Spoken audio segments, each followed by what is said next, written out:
अस्सलाम वालेकुम स्टूडेंट्स। आज हम रिप्रोडक्टिव सिस्टम का लास्ट टॉपिक जो है ना वो पढ़ेंगे, सेक्सुअली ट्रांसमिटेड डिजीज़, एसटीडीज़। तो ये हमारा लास्ट टॉपिक है। हमने पूरा चैप्टर जो है ना वो कंप्लीट कर लिया है, जिसमें हमने जो है ना वो spermatogenesis, gametogenesis, oogenesis, fertilisation, male reproductive organs, female reproductive system, और इसके बाद हमारा जो है वो लास्ट का टॉपिक है सेक्सुअली ट्रांसमिटेड डिजीज़। ये बहुत बड़ा हमारा समझ लें कि अलमी है इस पूरी दुनिया का कि ये डिज़ीज़ जो है ना बड़ी तेज़ी के साथ जो है ना वो फैल रही है। पाकिस्तान में पहले नहीं होती थी, लेकिन अब पाकिस्तान में बड़ी तेज़ी से फैल रही है, सिर्फ अवेयरनेस ना होने की वजह से। तो पाकिस्तान के स्पेशली रूरल एरियाज़ में ये डिज़ीज़ काफ़ी तेज़ी के साथ फैल रही है। वजह आपको मैं बता दूंगी कि क्या क्या वजह है। अवेयरनेस तो है ही नहीं है इसके बारे में।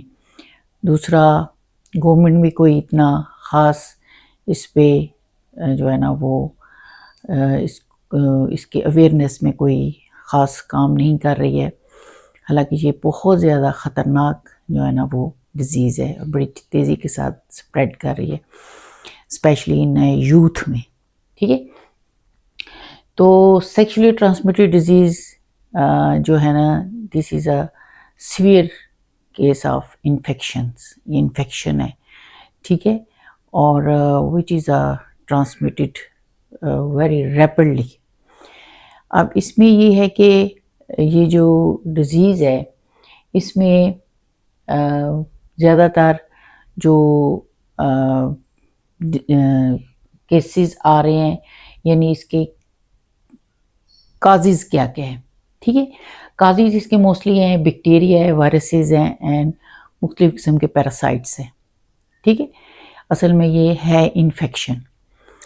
तो वायरस, बैक्टीरिया या मुख्तलिफ़ किस्म के जो पैरासाइट्स हैं, कुछ लोग अपने घरों में जो एनिमल्स रखते हैं उनकी वजह से भी हो जाए, इसलिए उनकी वैक्सीनेशन जो है ना बहुत ज़्यादा ज़रूरी होती है।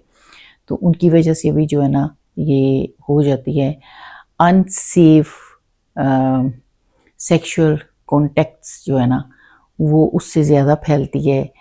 और इसके अलावा जो है ना हमारी जो है ना इसके अलावा अब ये नहीं कि सिर्फ एक ही बीमारी है, 2-3 हैं ऐसी बीमारी जिसकी वजह से ये जिसे हम सेक्सुअली ट्रांसमिटेड डिजीज़ कह सकते हैं। ठीक है, इफ़ेक्ट्स क्या हैं, क्या क्या, यानी इसकी वजह से क्या इफ़ेक्ट होता है, हमारे कौन से जो है ना ऑर्गन ज़्यादा इफ़ेक्ट करते हैं, वो है हमारे जेनिटल ऑर्गन्स। ठीक है, यानी हमारे सेक्सुअल जो ऑर्गन्स हैं वो इफ़ेक्ट कर रहे हैं। यूरिनरी एंड रिप्रोडक्टिव ऑर्गन्स हैं। ठीक है, genital, urinary and reproductive organs. अब कॉमन जो एसटीडीज़ हैं, ये आम तौर पे हमें तो ज़्यादा एक ही का ज़्यादा पता है, जैसे कि HIV है, एड्स है। ठीक है, HIV तो उसकी वजह से ये होते हैं, ये वायरस है। ठीक है, हम अमीनो एक्वायर जो है ना अमीनो डेफिशिएंसी जो है ना ये इस बीमारी का नाम है। यानी इसमें अमीनो मीन्स के इम्यून सिस्टम हमारा जो है ना वो टोटली डिस्ट्रॉय हो जाता है। तो एड्स है, ठीक है, जैसे कि एड्स का मतलब ये है कि एक्वायर अमीनो डेफिशिएंसी डिजीज़। ठीक है, तो ये इसका जो वायरस है ये HIV है। ठीक है, ह्यूमन अमीनो डेफिशिएंसी वायरस, तो ये उसकी वजह से होता है। इसके अलावा दूसरी बीमारी है वो है साइफिल्स हैं एंड हर्पीस। ये हर्पीस आपने अक्सर इसके बारे में पढ़ा होगा या सुना भी होगा कि ये ज़्यादातर पैरासाइट्स की वजह से होता है, और वो जो कि घरों में जो पेट्स रखते हैं लोग और वो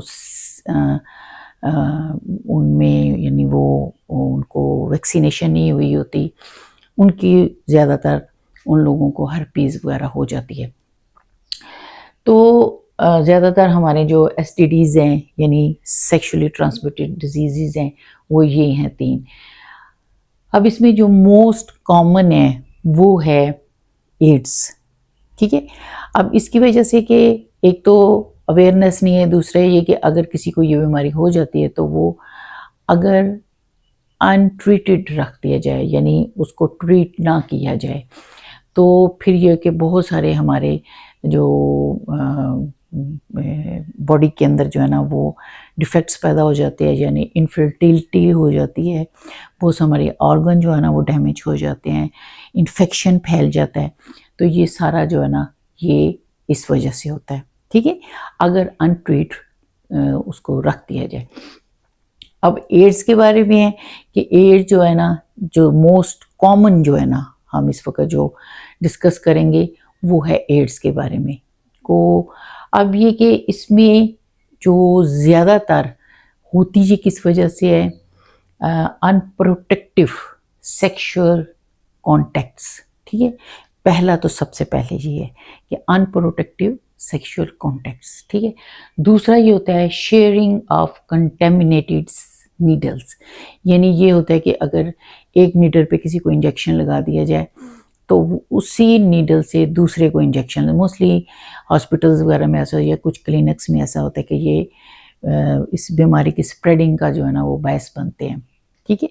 तो ये जो है ना लिक्विड के साथ कॉन्टैक्ट्स में जो है ना ये बीमारी जो है ना वो फैलती है। इसके अलावा जो है ना वो ट्रांसफ्यूजन, इन्फेक्टेड ब्लड के ट्रांसफ्यूजन से होती है। अगर किसी एक हेल्दी पर्सन का, बज़ाहिर तो वो हेल्दी होगा, अगर उसमें जो है ना वो ये बीमारी है, एड्स है, तो उसने अपना ब्लड अगर किसी ऐसे पेशेंट को दे दिया तो उसको भी ये बीमारी हो जाएगी। इसके अलावा है from infected mother to the child, अगर मदर को ये बीमारी है तो जो है ना जब बच्चा पैदा होगा तो उसको भी वही बीमारी होगी, क्योंकि मदर का ब्लड जो है वो बच्चे में जाता है, तो उसी ब्लड से ज़ाहिर आपको पता है कि उसकी डेवलपमेंट होती है, तो उस बच्चे में भी यही बीमारी होगी। तो ये हैं कुछ काजेस एड्स की, ठीक है।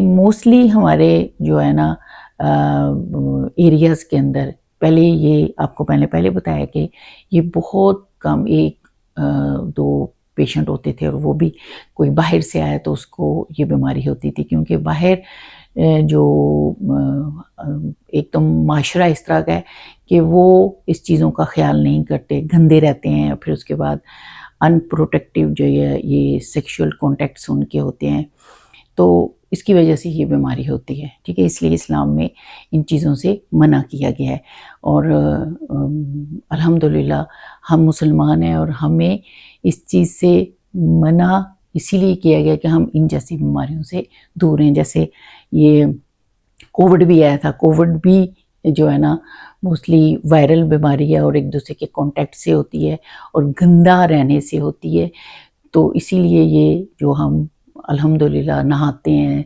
5 वक़्त का वज़ू करते हैं, तो ये हमारी सफाई का जो है ना वजह से इनकी हमारे ये बीमारियां जो है ना हमारे करीब नहीं आती। तो ये तो थी काजेस। अब आ जाती हैं साइन एंड सिम्टम्स। सिम्टम्स क्या होते हैं, यानी अगर ये अल्लाह ना करे किस किस्म की बीमारी हो जाए तो होता क्या है। एक तो फीवर रहता है, हर वक्त फीवर रहता है, ठीक है। बहुत ज़्यादा फीवर तो ये भी इन्फेक्शन ही है ना, इन्फेक्शन की वजह से फीवर रहता है।